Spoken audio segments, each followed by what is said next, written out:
Hi friends, welcome back to my channel Nalini Ravindra Prasad. Friends, ఈరోజు మనం easy and simply sponge కేక్ని తయారు చేసుకుందాం. మీరు వీడియోని స్కిప్ చేయకుండా చూడండి.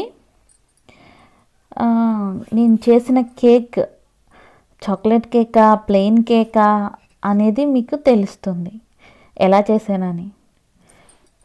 అలాగే కేక్ని ఇంత సింపుల్ అండ్ ఈజీగా కూడా తయారు చేస్తా అని అనుకుంటారు.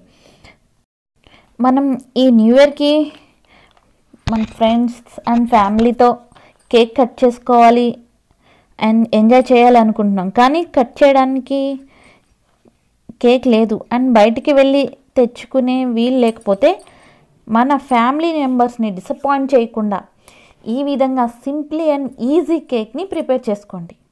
మీ పిల్లల్ని అండ్ ఫ్యామిలీ మెంబర్స్ని సర్ప్రైజ్ చేయండి ఇలా కేక్ తయారు చేసి. ఫ్రెండ్స్, ఫస్ట్ టైం నా ఛానల్ని చూస్తున్నట్టయితే తప్పకుండా సబ్స్క్రైబ్ చేయండి, అలాగే లైక్ చేయండి, షేర్ చేయండి, కామెంట్ చేయండి. ఈ స్పాంజ్ అండ్ టేస్టీ కేక్కి కావాల్సిన ఇంగ్రీడియంట్స్ ఏంటో చూద్దాం. 1 కప్ మైదా, 2 eggs, వెన్నపూస. జస్ట్ నేను 30 seconds హీట్ చేశాను కొలత కోసం.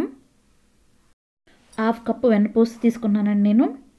3 tablespoons sunflower oil, 1 cup sugar, baking soda, elaichi powder, baking powder and salt. మనం ఏం తీసుకున్నా ఈ విధంగా కొలత ప్రకారమే తీసుకోవాలి. నేను కప్పు మైదాకి ఎంత క్వాంటిటీ ఇంగ్రీడియంట్స్ యాడ్ చేస్తే కేక్ బాగా బేక్ అవుతుందో, స్పాంజ్లా మెత్తగా పొంగుతుందో దానికి సరిపడగా తీసుకుంటున్నాను. ఈ కప్ 100 grams మైదా పడుతుంది. ఫస్ట్ షుగర్ తీసుకుని బ్లెండ్ చేసుకుని పెట్టుకోవాలి. ఈ విధంగా మెత్తగా పౌడర్ లాగా చేసి పెట్టుకోవాలి. ఇప్పుడు ఒక బౌల్ తీసుకుని 2 eggs, 1 cup షుగర్ని బ్లెండ్ చేస్తే 2 cups షుగర్ పౌడర్ వస్తుంది. షుగర్ తీసుకుంటే మిక్సింగ్ టైం పడుతుంది కాబట్టి షుగర్ పౌడర్ తీసుకోవాలి.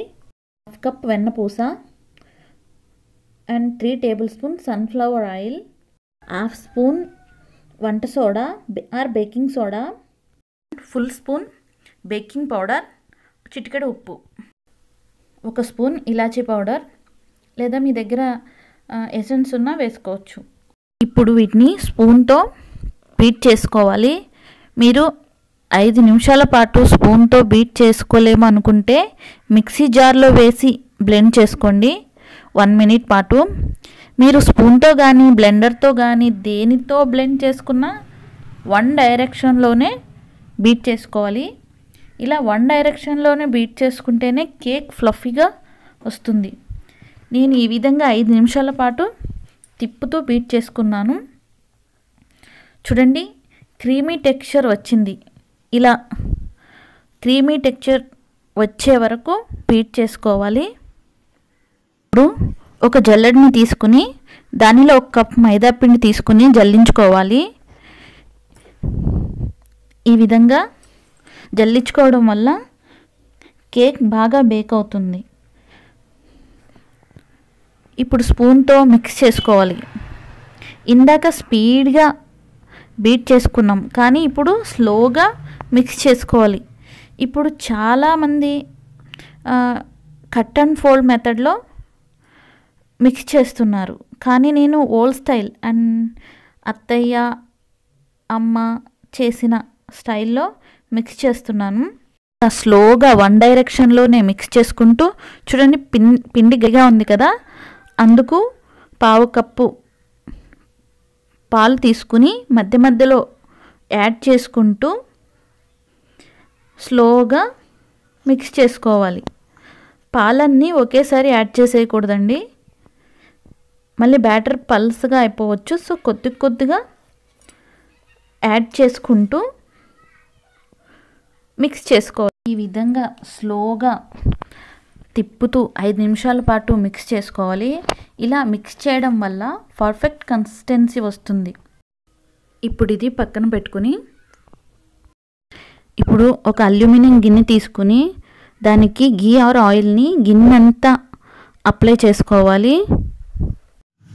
గిన్నె అడుగున ఒక పేపర్ వేసుకుని ఇప్పుడు మనం మిక్స్ చేసి పెట్టుకున్న బ్యాటర్ని వేసుకుని ఈ విధంగా 3 నుంచి 4 సార్లు ట్యాప్ చేసుకోవాలి. ఇలా ట్యాప్ చేయడం వల్ల అడుగు భాగాన బబుల్స్ లేదా ఎయిర్ గ్యాప్స్ లేకుండా కేక్ బాగా బేక్ అవుతుంది. ఇప్పుడు అడుగు మందంగా ఉండే ఒక పెద్ద గిన్నె తీసుకుని 1 ఇంచు మందం ఇసుక పోసుకుని స్టవ్ ఆన్ చేసి 2 మినిట్స్ హై ఫ్లేమ్లో పెట్టుకోవాలి. ఈ కేక్ బ్యాటర్ వేసుకున్న ఈ గిన్నెని పెద్ద గిన్నెకి మధ్యలో ఈ విధంగా సెట్ చేసుకోవాలి. కొంచెం లోపలికి ప్రెస్ చేయాలి, ఇసుక లోపలికి. దీని మీద బరువుగా ఉండే మూత వేసుకోవాలి, ఎయిర్ బయటికి వెళ్ళకుండా. ఇప్పుడు స్టవ్ని మీడియం ఫ్లేమ్లో పెట్టుకోవాలి. ఈ కేక్ బేక్ అవ్వడానికి 30 to 45 మినిట్స్ పడుతుంది. నేను 30 మినిట్స్ తర్వాత మూత తీసి చూశాను. చూడండి, కేక్ అయితే బేక్ అయింది. ఒకవేళ కేక్ ఇంకా బేక్ అయి ఉండకపోతే ఇంకొక 5 మినిట్స్ పాటు కేక్ని బేక్ చేసుకోండి. కేక్ బేక్ అయిందో లేదో టెస్ట్ చేసుకోవడానికి నైఫ్ని కానీ టూత్పిక్ని కానీ లోపలికి కుచ్చితే దానికి ఏమీ అంటుకోకుండా ఉండాలి. ఆ విధంగా ఉంటే కేక్ బేక్ అయిపోయినట్టే. ఇప్పుడు ఈ గిన్నెని తీసి పక్కన పెట్టుకోవాలి. దాంట్లోనే పెట్టుకుంటే కేక్ మాడిపోతుంది, అందుకనే పక్కన పెట్టుకోవాలి. ఈ విధంగా దీన్ని పూర్తిగా చల్లారనివ్వాలి. చల్లారిన తర్వాతనే మనం ఈ విధంగా చాక్తో చుట్టూ ఈ విధంగా అనుకుంటే కేక్ లూజ్ అవుతుంది. ఈ గిన్నె నుండి కేక్ ఈజీగా బయటకు వస్తుంది. ఇప్పుడు ఒక ప్లేట్ తీసుకుని గిన్నె పైన మూతేసి ఈ విధంగా రివర్స్ చేసుకుని గిన్నె మీద ఒక ట్యాప్ చేసుకుంటే కేక్ చూడండి ఎంత ఈజీగా వచ్చేసిందో. అండ్ చల్లారింది కాబట్టి పేపర్ తీయడం కూడా ఈజీ. చల్లారకుండా పేపర్ తీయడానికి రాదు, అండ్ కేక్ కూడా కట్ అయిపోతుంది. చూడండి ఎంత బాగా వచ్చేసింది పేపర్. కొంచెం మధ్యలో లైట్గా నేను ఈ మాడిన దాన్ని పైన ఒక లేయర్ లాగా తీసేస్తున్నాను నైఫ్తో. ఈ విధంగా నేను నైఫ్తో మాడిందని అయితే చాలా బాగుందండి. కానీ ప్లెయిన్ కేకా అని అనుకుంటాం కదా, అలా కాకుండా ఈ న్యూ ఇయర్ కానీ బర్త్డేకి కానీ 1 మినిట్లో plain cake to chocolate cake ఎలా మార్చుకోవాలంటే మనం డైరీ మిల్క్ చాక్లెట్ని వాడి ఈ కేక్ని చాక్లెట్ కేక్గా మార్చేసుకోవచ్చు. నేను వీటి కోసం డైరీ మిల్క్ చాక్లెట్స్ని గ్రైండ్ చేసుకొని ఒక జల్లెడ తీసుకుని ఆ పౌడర్ని దీని మీద ఇలా జల్లెడతో జల్లుకుంటున్నాను. ఈ విధంగా చూడండి ఎంత బాగా వచ్చేస్తుంది. ఇప్పుడు plain cake to chocolate cake ready అయిపోయింది. చూడండి ఎంత ఈజీగా చాక్లెట్ కేక్ రెడీ అయిపోయిందో. ఇప్పుడు న్యూ ఇయర్ కేక్ లాగా రెడీ చేసుకుని కట్ చేసి టేస్ట్ చేయడమే. ఫ్రెండ్స్, ఈ కేక్ని మీరు ట్రై చేయండి తప్పకుండా. ఎంత సింపుల్ అండ్ చాలా ఈజీగా తయారు చేసుకోవచ్చు చూడండి. అలాగే మన ఇంట్లో ఉన్న వాటితోనే మనం ఈ విధంగా డెకరేట్ చేసేసుకోవచ్చు చాక్లెట్ కేక్ని న్యూ ఇయర్ కోసం. ఎంత ఈజీగా అయిపోయింది కదండి. చూడండి ఎంత మెత్తగా స్పాంజ్ లాగా ఉందో కేక్. నేనైతే ఈ కేక్ తయారు చేసి మా ఫ్యామిలీ మెంబర్స్కి సర్ప్రైజ్ చేశాను. మరి మీరు? అయితే నాకు కేక్ ఎప్పుడు తినాలా అనిపిస్తుంది కేక్ని చూస్తుంటే. అంత ఫ్లఫీగా వచ్చిందండి ఈరోజు కేకు.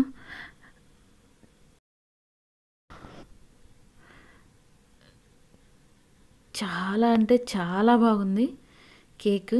అలాగే మనం పైన డైరీ మిల్క్ చాక్లెట్ పొడి వేసాం కదా, ఇంకా టేస్ట్ వచ్చేసింది. తప్పకుండా మీరు ట్రై చేయండి ఫ్రెండ్స్.